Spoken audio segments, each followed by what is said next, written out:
Good morning. What I want to do this morning real quick is to introduce someone whom you've seen up here a lot, and that's Forrest Howe. And you probably already know this, but let me give you a quick rundown. Forrest is a minister at the Seventh-day Adventist Church, and he has held positions in administration in the Adventist Church. And he also used to work for the American Bible Society, which is outside of the Adventist Church. He is a member, and he has a difficult topic, in my opinion, this morning. When I was asked if I would do some of the chapters, I said, sure, but not chapter 4. So, Forrest, I will turn the time over to you. And we expect you to be reverent, not irreverent. I do have the distinction of being one of the few people that has a Master's of Divinity degree, as well as a Master's of Science in Taxation, which qualifies me for everything, because when they say there's only 2 sure things in life, what's that? Death and taxes. I'm covered. You're covered. So, and if it weren't Sabbath, I would tell you what my hourly rates are. I worked for when I first started ministry as an intern. He was a fairly conservative minister, and he came from Western Tennessee, and his brothers were not Adventists. And one day, his brother, and they had a small cattle ranch, and he said, Roy, he says, I was down at the auction yesterday afternoon, which was Saturday afternoon. He said, I saw some cattle that I knew you liked, and I almost bought them myself, and I was going to sell them to you today. So, so there's ways to get around certain things. Okay, today's topic, as Laura said, she didn't want to do it.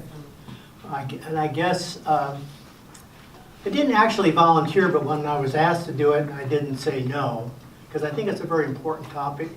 It's an issue that I have wrestled with and wrestled with and wrestle with now. And even yesterday morning, that David mentioned, the topic of evil came up at our breakfast. It wasn't anything to do with the breakfast, but these are issues which face us. And our book that we're following, Reinder Bruinsma, from Holland, and who was with us a few years ago. He has written this book in regards to facing doubt. And up to this point, he's pretty well been focused on the institution of the church. And I might mention, I think that's an issue that a lot of us are facing too.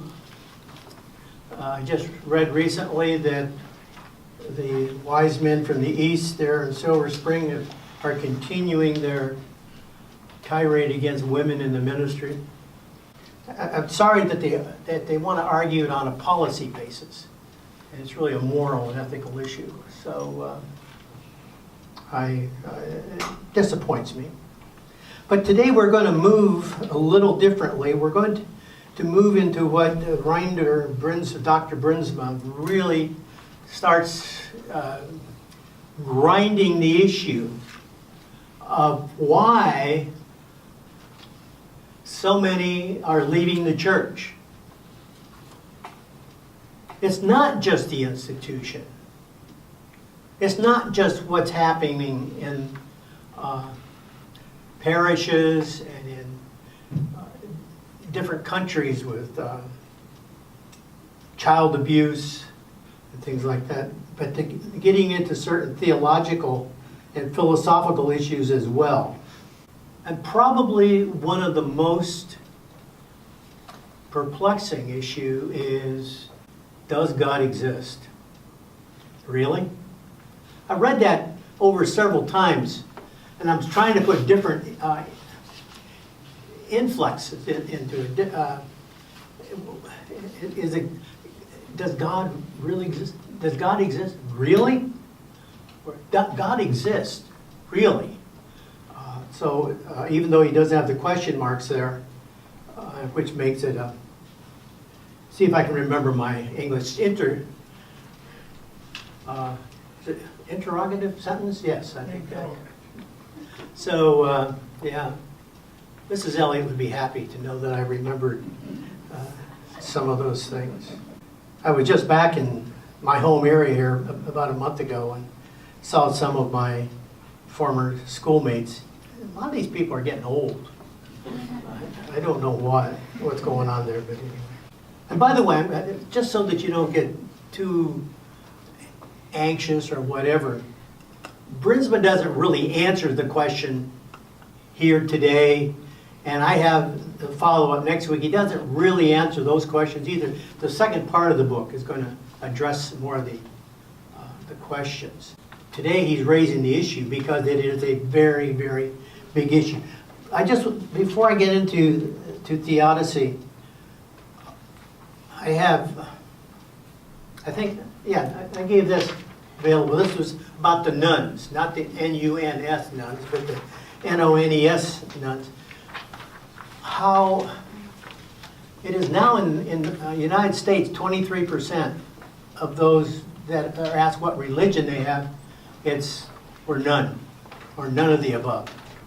And this goes down the list where they are. 82% just don't believe. And so I just thought you'd like to look at. I have the full article here by the Pew Research Center about the nuns, but it's a major group of people that are leaving the churches. And so the Seventh-day Adventist Church is not the only church that has this as an issue. At the very heart of this crisis is there a God?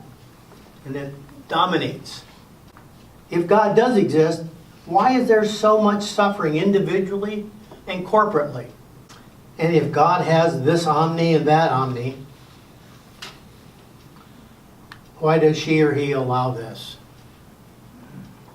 Of course, this is the philosophical discussion of theodicy. And I've already been asked to explain theodicy by Laura, and I bring this out right away. Bruinsma feels that this crisis of faith is not centered around the millennium in Revelation 20, the 2300 days in Daniel 8 and 9. But again, as he says, does God exist? And so the issue of theodicy is a fairly recent term, comes from the 17th century. And I'm going to see if I can get my German, Gottfried Wilhelm Leibniz. Is that right? Did I do right? Very good. Oh, they're good. Very good. Okay. And he wrote a treatise trying to explain how and why there can be suffering in the world if God is all wonderful and wants the absolute best for his people. The term is made up of two Greek words, theos, which means God, and dike means justice. Theodicy, in other words, refers to the problem of how God can be just or righteous given the fact that there is so much suffering in the world he has created. So it's a defense of God. If you're an atheist, you don't worry about theodicy because there's no God to justify. I mentioned the nuns already, but I did want to mention some specific individuals who have left the church. And by the way, we're speaking on a Christian basis, not Eastern religions or Islam. And so they would have different issues. But we're looking here at the Christian church. And of course, Bruinsma is discussing this specifically in Adventism. Bart Campolo. Who's heard of Bart Campolo? Bart Campolo, yeah. You know who his father is? Yeah. Yeah. Bart has quit becoming a Christian. And for a while, he was the humanist chaplain at the University of Southern California. And also, I think for the community there in Los Angeles. There's a new person I'll mention his name shortly. But Bart has engaged in an ongoing conversation with his famous evangelical father since he announced to him that he no longer believes in God. Another one, Now this one, when I first heard about it, to use a term from the 60s, it blew my mind. I hear that on TV every once in a while, but I don't think they know what it means. But Frank Schaeffer, the son of the evangelical philosopher and theologian Francis and Edith Schaeffer. I spent, Barbara and I, about 3 days there at Liberty. Beautiful. You know, when the rest of the world is a big parking lot, Switzerland's going to be green. And we even had the cowbells ringing outside of our room. You couldn't even see the cows because the clouds were there. Anyway, Schaeffer left evangelical Christianity to become an Eastern Orthodox, and then he left the Eastern Orthodox Church. And now he calls himself an atheist that believes in God. I'm not sure if that's a contradiction in terms or not, but... No, it's definition. What? It's definition. Okay. Anyway, it's interesting. One of the reasons he left the religious right was because of the religious right's position on abortion and a fear of female sexuality. Just a side note, when Roe v. Wade came out, 72, 73, Dr. Reverend Criswell in the large Baptist church in Dallas, Texas, said, no big deal. Abortion is a Catholic issue. And for 10 years, the Southern Baptist denomination didn't feel it was a problem. It wasn't until Phyllis Schlafly started into the scene that abortion became a big issue in the evangelical community. Neil Carter, one probably very few have heard of, but I read his blog occasionally. He's a former Reformed minister who started a blog, Godless in Dixie. I guess when you live in Jackson, Mississippi, you're on the belt buckle of the Bible Belt. So he has interesting discussion. The thing I really like about him, he's very respectful about Christianity. Even though he's not a Christian anymore, he still feels the warmth for it and will criticize those who just really get on the church. And then, of course, Ryan Bell, who was a pastor for 19 years. He's from Loma Linda. I was at the Hollywood Church, spent a year without God, and then he lost his position at Azusa and Fuller, as well as his position in the Southern California Conference, and who now is the humanist chaplain at the University of Southern California. Took Bart Campolo's place. And then the last one I'm going to mention, and it's someone who I've read extensively on. And I think part of the issue is I sympathize with his journey. And that's Bart Ehrman. He's an American New Testament scholar focusing on textual criticism of the New Testament, the historical Jesus, and the development of early Christianity. He has written and edited 30 books, and including 3 college textbooks. And I've listened to his debates. He started out at the most liberal of schools called Moody Bible Institute. Joke. They say that's where Bible is their middle name. He said when he decided to go over to Wheaton, people criticized him for going to that liberal school over at Wheaton. But he would memorize whole books of the New Testament from memory. I guess that is memorizing. That's it. Okay. So,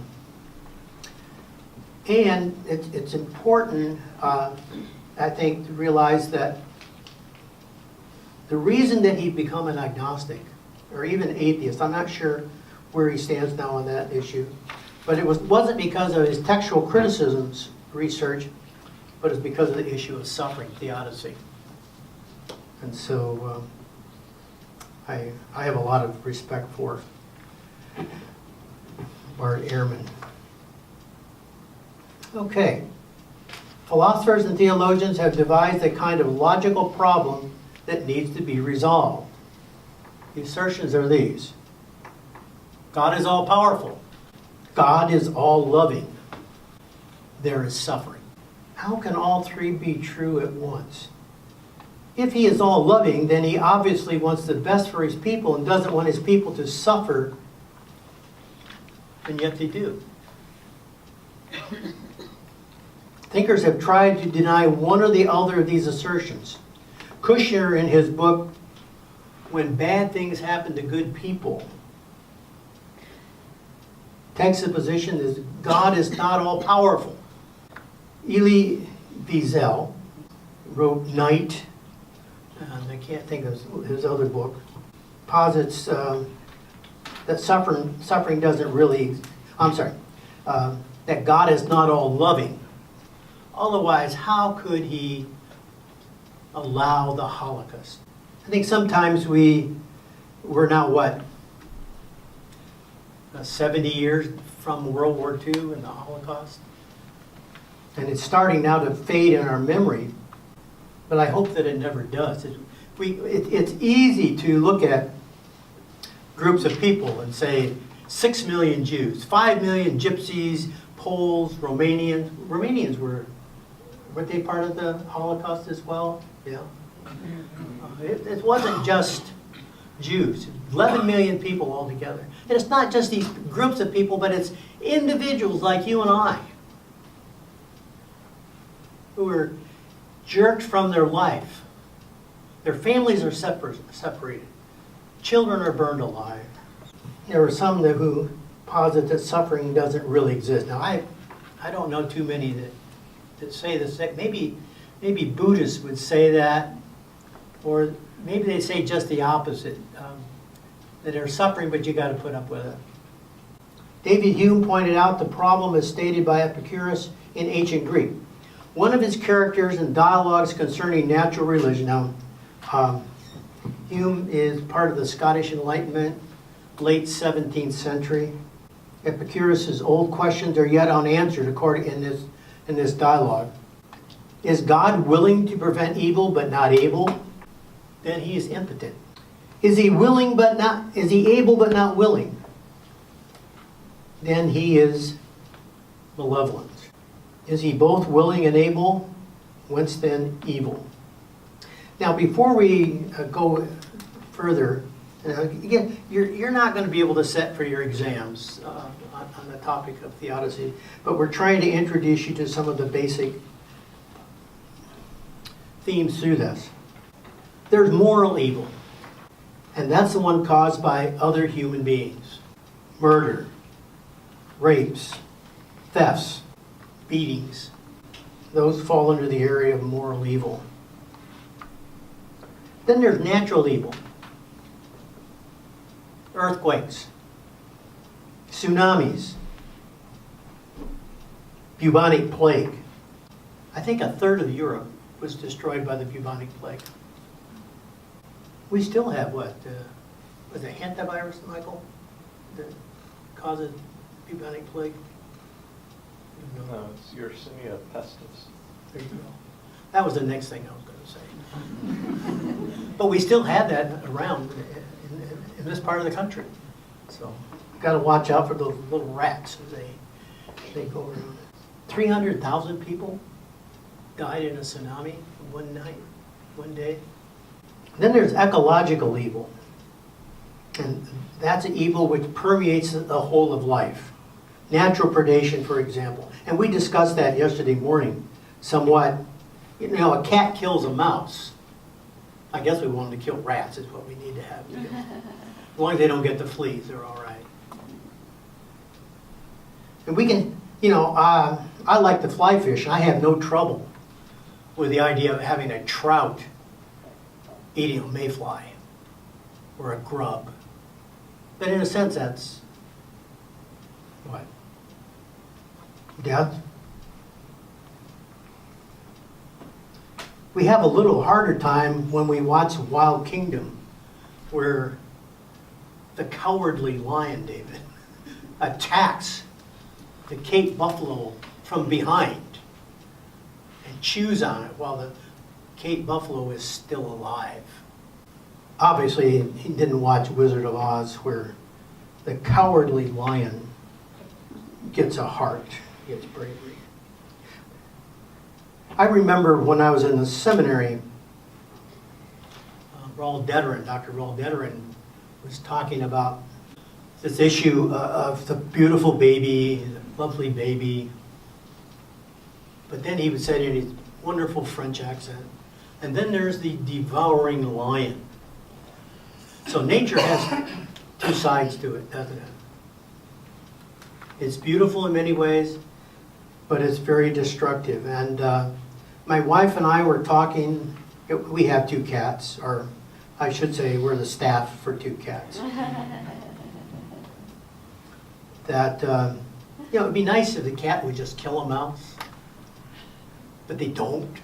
Anyway, they like to play with. And then I was reading a figure of, my wife she thinks the word is kind of neutralizing, and that's slaughtering. The better word she thinks is slaughtering 5.6 million deer a year in the United States by hunters. I prefer the term harvest. But I guess the point I was trying to say, if it weren't for natural predation or some type of way to keep animals in check, you would have the issue that I think the Australians had with rabbits. I don't know if you still have trouble with rabbits or not. If you don't have natural predators. I mean, our whole of life is that of natural predation. It permeates our whole life. So it's a very real issue that people are trying to come up with some type of answer to. Is there a God? And if there is a God, what kind of God? Maybe there's no God. Now, one of the things that it took me years to understand is the Bible doesn't agree throughout its pages on a topic necessarily. I used to try to explain Paul and James and bring them in harmony. Haven't ever been able to do it. I think if Paul and James were having lunch together, that might be a little heated discussion after a while.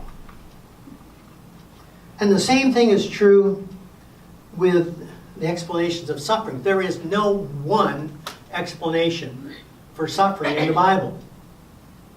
Matter of fact, the most prominent explanation is that God is using pain, misery, and human disaster in order to punish His people because they did not live up to His standards and follow His will. He brings famine, droughts, and military disasters to bring His people to repentance. This view is taught time after time in the prophets, Amos, Deuteronomy. And many accept this still. And I hear that God is love, and I want to believe that. But I'll tell you, if you take a look at a lot of this in the Old Testament, it really brings that under question, doesn't it? You read the book of Deuteronomy sometimes. And if you do this, then this will happen. If you don't, and as we read in Kings, 2 Kings, the suffering that the people went through when Samaria fell, as well as Jerusalem, it wasn't a pretty picture. So that's a very broad view. The second one is that suffering has a way of bringing something good out of something evil. And the best example of this is found in the story of Joseph. It's fantastic stories. Sometimes the pains and injuries of life lead to much greater good.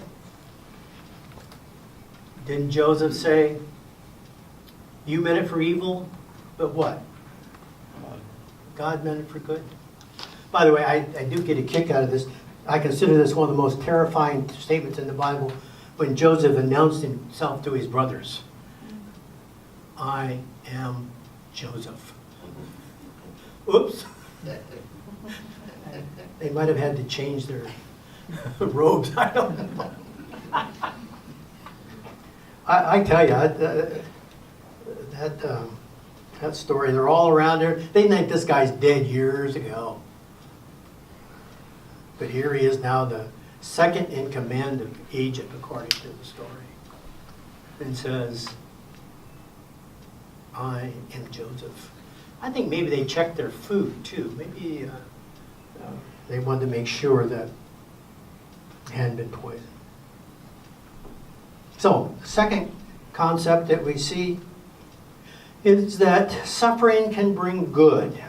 I'm not really excited about that one. Sometimes people have more suffering than others. Anyway. The next one are the two narratives of Job. Now, a lot of people just think that that book of Job is just one book. I'd like to suggest that it's possibly two. There's the prose section, and then there's the poetry section. That found in the prose section, Job is tested to see if he will remain faithful. He experiences great suffering. His wealth is taken away. His children killed and his health taken away as well. It turns out it was because God and his adversary had a bet. Job wouldn't criticize God or curse God, and so God won the bet. But in the meantime, Job loses all his cattle and sheep and camels and whatever. Kids, his children. But the good story's at the end. He gets his wealth back and he gets 10 more kids back. Now, I struggle with that one. Now, I don't care if he got the same number of kids back. I've got 3 sons, and those sometimes I'm ready to give them. I was ready to give them away, but raising children is fun.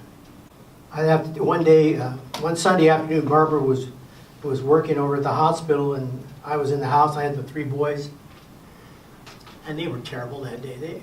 They knew how to wind my clock up that day.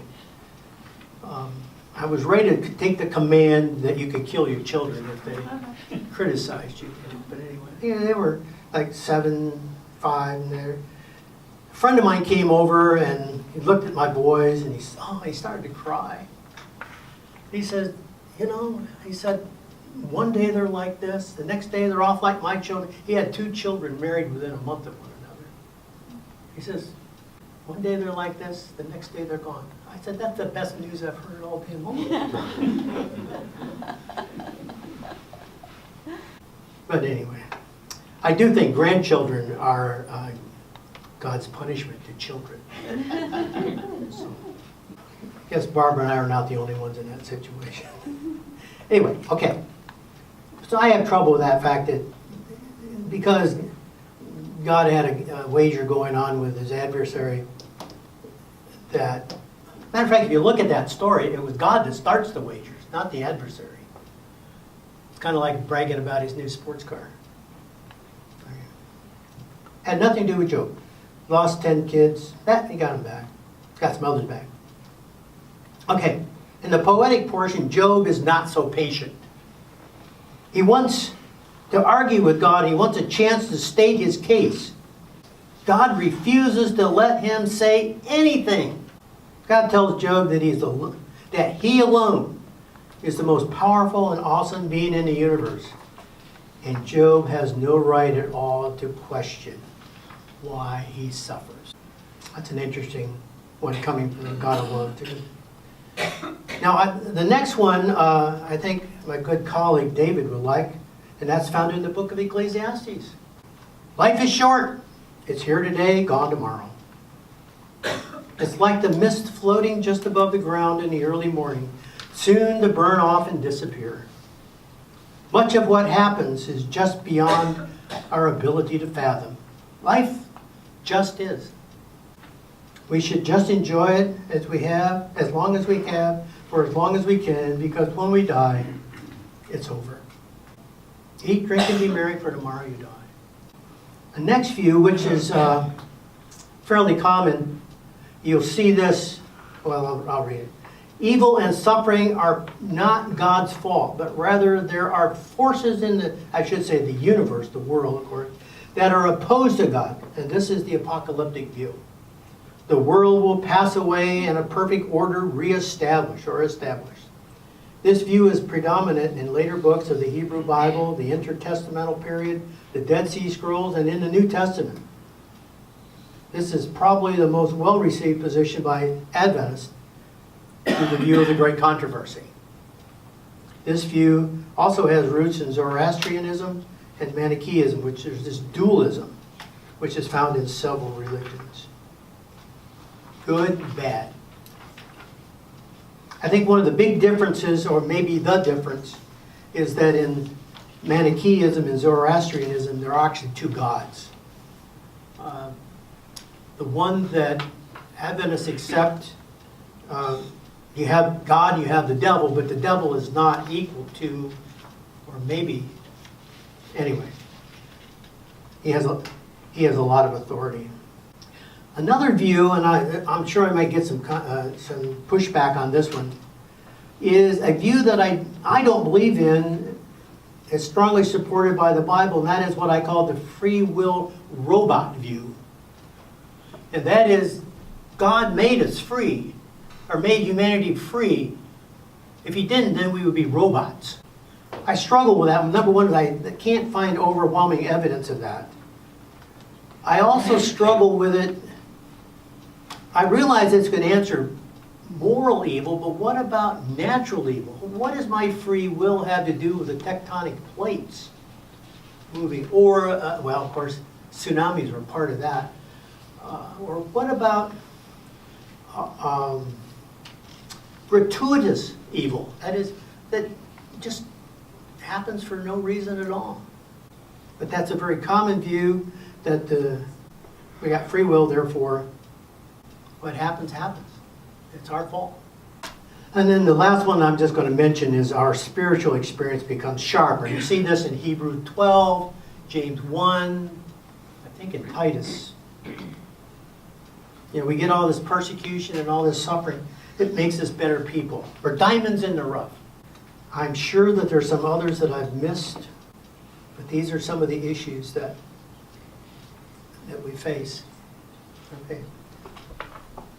One of the things that I didn't put down here, and I didn't really know where to put it in here, and that is, I can accept that we have a certain amount of evil, but the amount of evil, just, it gets 6 million Jews, 5 million other peoples. 130 million people died in 1919 from the flu. And it wasn't old people like me, it was young people. They'd be well in the morning, be dead in the evening. But it just seems, it really presses, at least my understanding of a God who's powerful. So I have some questions that I'd like to ask. Oh, and before I do, I forgot one of the. Think of this too. 25,000 children die a day. One's bad enough. And to tell people, well, you know, there's a whole big thing out there in the universe. You'll understand someday. Well, it's kind of hard for a mother whose child is dying. And in the book, Bruinsma brings out the story of, is his last name Job or Jobs? Jobs. Okay. Talk about when he was going to the church as a child, and he said, did God know which finger I hold up? Yeah. And then he shows the picture of a Biafran child. I think a lot of us remember Biafra issue. And said, well, you won't understand, Steve, but someday you will. And then Steve never went back to church after that. So it's the intensity. And by the way, do you know the deadliest animal, the deadliest creature in the world? Mosquito. You heard me say this before. It's the mosquito. Mosquito. By the way, we're glad you're here today. Thank you. We know the event's coming up real soon here. We can see that. I'm glad that you let Michael come today. So anyway, so these are the issues I'm right at it now, aren't I? Okay, I have some questions on here if you want to use those questions. I don't have the final answer. I'm just going to say I really struggle with some of these issues. I probably could go in, I have got to be careful what I say because, I'm being recorded and maybe 10 years from now I'll look at it and I don't agree with it, but I press the button at least on a God that really cares. I really struggle with that. I'm not ready to throw the towel in, or I'm not saying those that have and gone to atheism, but I understand the journey which they're struggling with. So anyway, Laura. Questions? Comments? My two colleagues from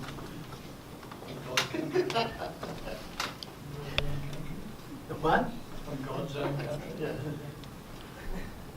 Where's that? Sure you don't want to go for this? Hey, Forrest, thank you for bringing into focus this morning what really is the primary pillar of any model of religious belief.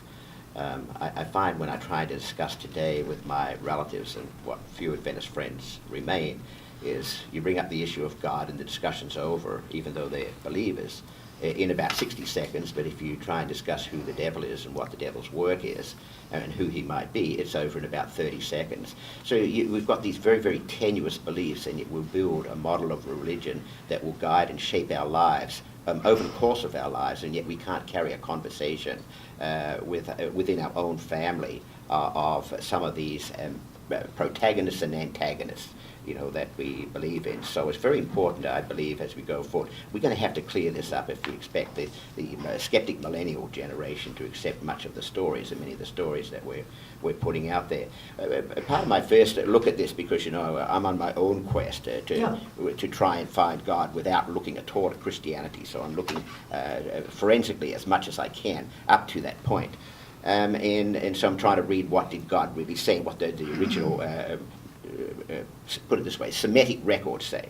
And I think we have a problem with the constructs often that we talk within. You can look at the construct, you can look at the models, look at definitions and words. But for example, I don't find anywhere where God is saying, I'm all-powerful, I'm all-loving, and yet there is suffering.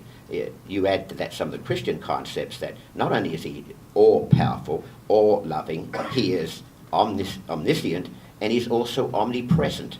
Now it gets even more complicated. And then when you add in that God is also just, which Adventists and Jews say God must be just as well, is you've got all these beliefs that we try to crunch. And theologians for centuries have been trying to crunch them together into some coherent belief system.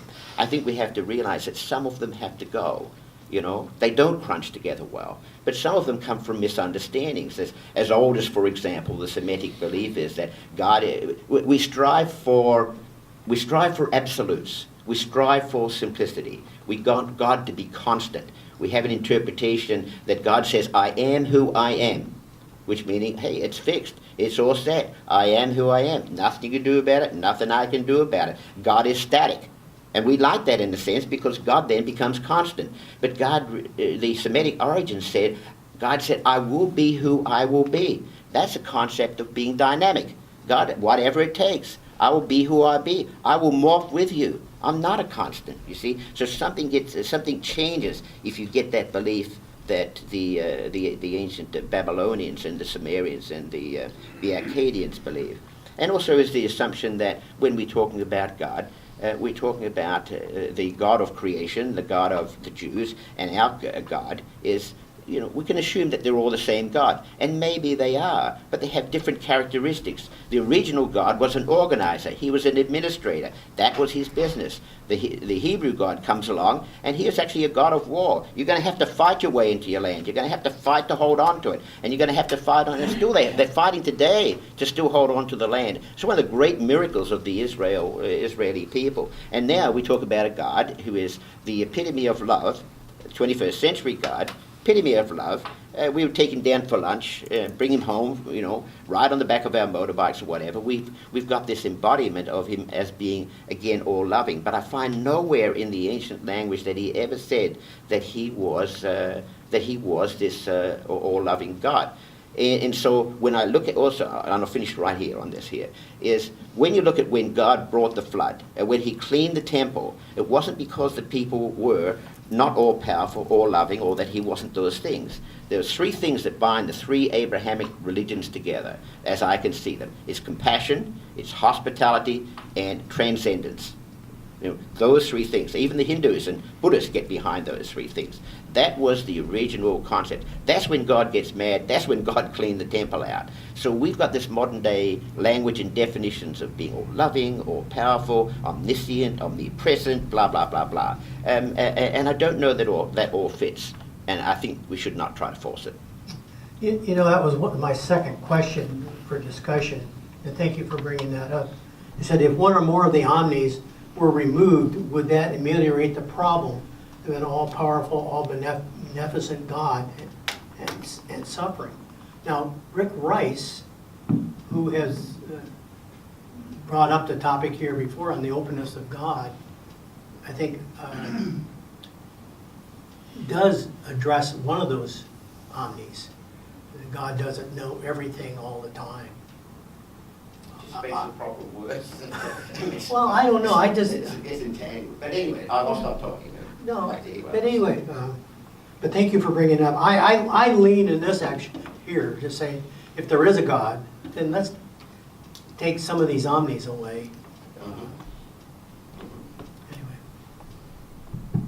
Anyway. Thanks, Forrest. There's many places you could go with the good stimulation that you're given, but one tiny little one that I know I think I've referenced before, but I'm always fascinated by the relationship between belief, cognitive stuff, and behaviour, what those beliefs lead us to do.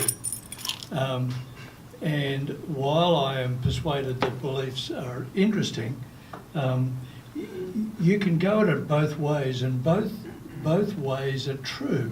In other words, a formulation of beliefs will lead to certain actions, beliefs in God, worldview, nature of man, all of that sort of stuff. So beliefs are interesting, but it's equally true that the opposite also works, that a set of practices, behaviours if you like, will lead to the formulation of a set of beliefs to justify those practices. And I think I've quoted it before, but one of the most successful operations to change people's attitudes on attitudes to blacks and segregation, etc., was not to convince people to change their beliefs about black, but to force them into buses where they had to travel together, where they then changed their beliefs to justify the new reality that was in front of them. So what does that say to today's lesson? Well, maybe not too much, but one little part is, could it be that what we do with the beliefs is more important? Well, you could argue it both ways, but at least one posit could be what we do is equally important to what we believe. Or to push it maybe just a little too far, does it matter what we believe as long as we end up doing good? So the Bible-believing Christian who also hates other races is morally bereft there. And probably it would be better to say the person, whether they're the Bible-believing Christian or the out-and-out atheist, humanist, whatever, if they're against racism, they're closer together than where their beliefs started them off. So, you know, my last little bit is that having entered this new realm of this wonderful thing called retirement, I've started to think about, did I make any difference? Did 48 years of work do anything? And, you know, that's pretty normal stuff for old people to think about. And I've been doing a bit about that. And I guess I'm a little bit persuaded that what I actually ended up doing, the doing good, the helping and the healing rather than the putting down or the harm or whatever. I just hope that my life would be remembered of doing good things, even though my beliefs that have motivated those good things over the years could be very different. And some of the people that I associate with, their beliefs that have motivated them are very different from mine, but at the end, the doing good is a good way to go. Thank you. No, I want to, basically, I agree with you. I think one of the criticism of those who don't believe in God is they're going to be immoral now. And that's not the truth. I mean, there's a lot of people who are non-believers who are very moral. So I'm going to say it's not going to be what we just believe epistemologically. It's what we actually do. So anyway. Over here. And then back to Dave. Did you get Michael to it? Okay. And then put me on the list after Michael. Okay, keep it brief, because I've got 3 more. Peter. Okay, very quickly. Well, first, Forrest, I think some of your sayings about children and grandchildren should be included in a book of aphorisms. Good. Well, a logical argument. No, first of all, let me tackle this question of yours that the Bible doesn't give any answers to the problem of evil. I believe it does. Well, first of all, in the beginning, the whole story of creation said that after every day, God looked and of what he created and saw that it was very good. Declared very good, very good, very good after every. And then Jesus, during his ministry here in the parable of tares and weeds, explained what happened. When the bad things are still in existence, how Jesus explained that it was an enemy that did this. Then it's, in my view, it's an explanation for evil, why evil exists in the world. God had a perfect creation, but it was an enemy that got involved into messing up things. Now, a logical argument for the good and evil. We all agree that there is evil in the world. And, well, to make this judgment, we have to judge it by a standard. Then when we say that there is evil in the world, what is the standard that we are judging that? The standard is the good.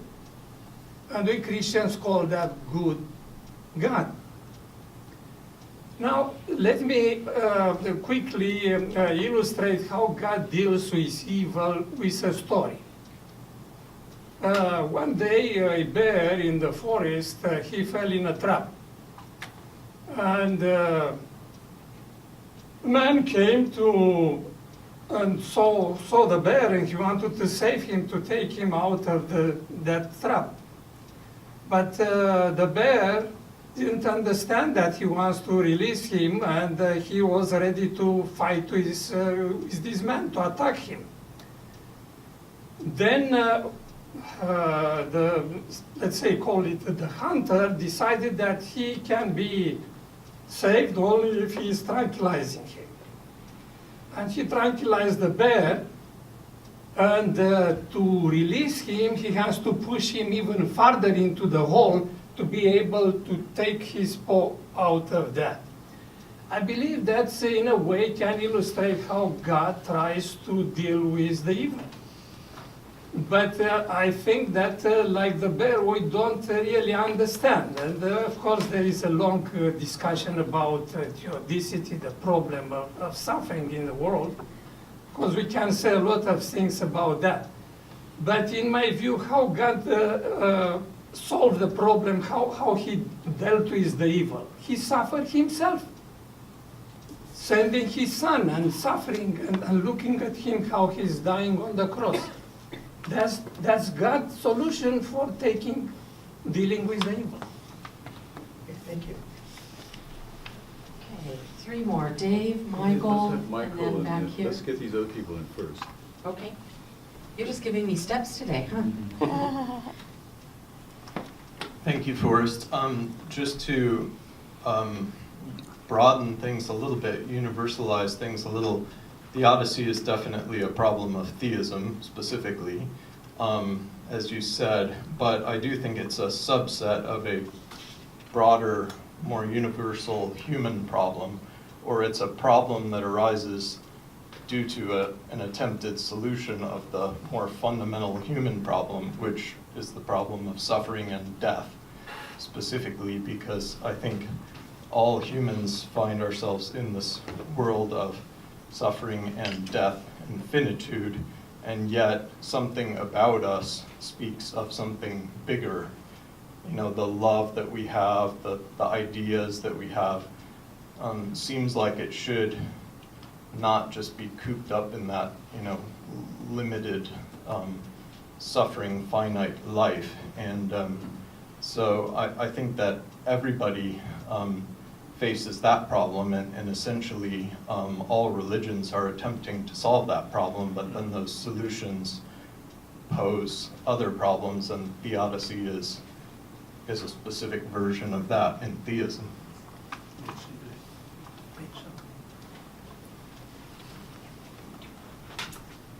Thank you. I have forgotten your name. The gentleman from Perth. Rodney.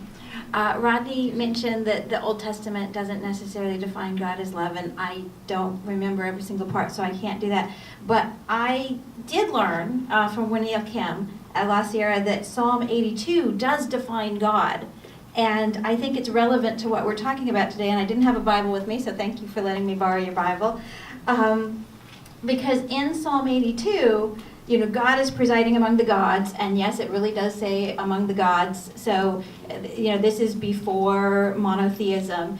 And he's saying that other gods are defending the unjust and showing partiality to the wicked, and he wants them to defend the cause of the weak and the fatherless and maintain the rights of the poor and oppressed and rescue the weak and the needy and deliver them from the hand of the wicked. And then you see all these other gods falling because they don't meet that definition.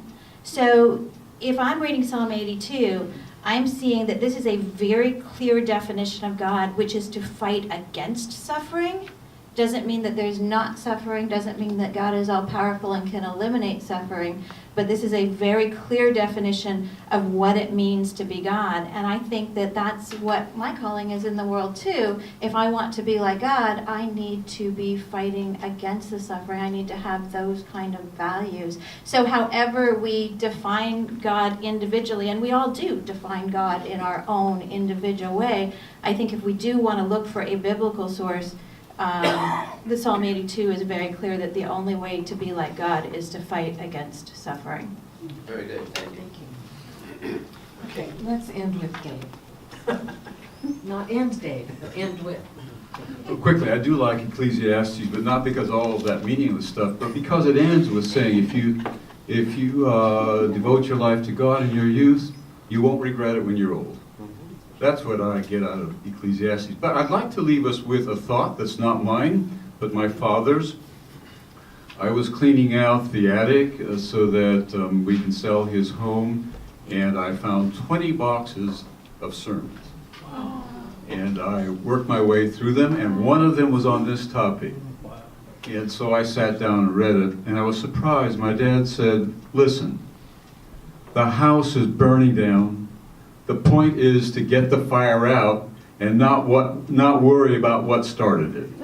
That someday we'll be able to figure out what started it. But what we do know is that there's evil in this world, and we do know that we can do something about it, and we better do something about it. That was his view. Sermons. Not all of them are worth publishing. Well, that's good, because 20 boxes would Yeah. be a lot. Just before we have a prediction, one of the fourth question down there, which episode of evil gives us more pause? The Khmer Rouge killings, the Rwandan genocide. I said that was specifically for a reason, because Adventists were involved with that. The ISIS atrocities, snatching of babies from parents seeking asylum in America. What David is saying is, we have a responsibility to do what we can to ameliorate suffering. And I'm glad the Seventh-day Adventist Church, in all of its imperfection, still has a part of it that really does that. And I'm glad for that. Absolutely. Okay, I know Forrest will hang out if you want to chat, but let's have our benediction. And I will be here next week. Yes. Okay. All right. The Lord bless you and keep you. The Lord make his face to shine upon you and be gracious to you. The Lord lift up his countenance upon you and give you peace. Amen. By the way, next week, I hope to be able to demonstrate why there are only 10 commandments.